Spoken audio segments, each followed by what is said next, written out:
Hi friends, नमस्कार, जय जगन्नाथ। आज हूँ श्रावण मासर प्रथम सोमवार से आज कौन बनाऊँगी घरे आसते देखा।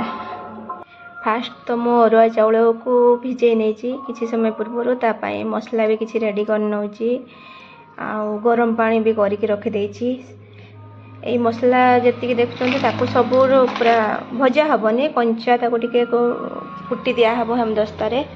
तापर कड़ाई घी नहीं देसी घी को टिके गरम हो गला से काजू किसी भाजी नहीं कहीं मो पुओ को काजू बहुत पसंद तो से काजू को टिके लाल हवा पर्यंत भाजी नवा। काजू भाजी हो आसला टाइम से किसी जो गोटे तेजपत्र छुंदे रखी टे भाजी नेली।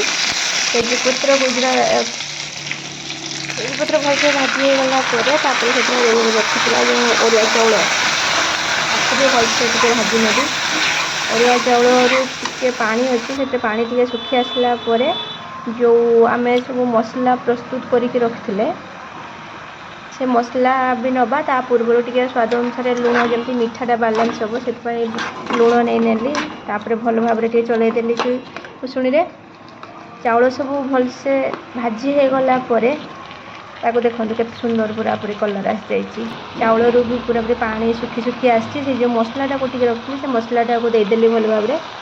मसला जो आमर गुजराती कि जायफल जीरा गोलमरीच लवंग आउ मो पाखे दालचीनी नाला बेले मुझे दालचीनी पकई पानी ताकू पूरा भल भाव जो कुटी देती तद्वारा टे मिसेदेली। मिसेबा टाइम रू ही तार जो स्मेल आसते सुंदर बास्ना आस पूरा घर सारा महकी जागला भल भाव भाजी हो गला।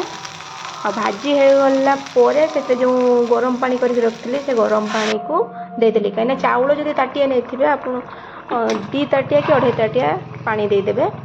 आ से पानी भल भाव फुटी आसला माने चाउल अधा अधी 50% हो गला जो गुंड गुड़ रखी से गुड़ को से ऐड कर देछि। देखो के सुंदर पूरा गुड़ गुड़ाक मेल्ट हो जाए किसी समय फुटवाई छाड़देवा। जब भातटा आराम से फुटी हो भलसे माने चाउलटा सीझीज 5 मिनट पाखापाखि छाड़ दे सारा ताकू घोड़नी बाहर करके देखा केतिकी फुटी जाइए आराम से।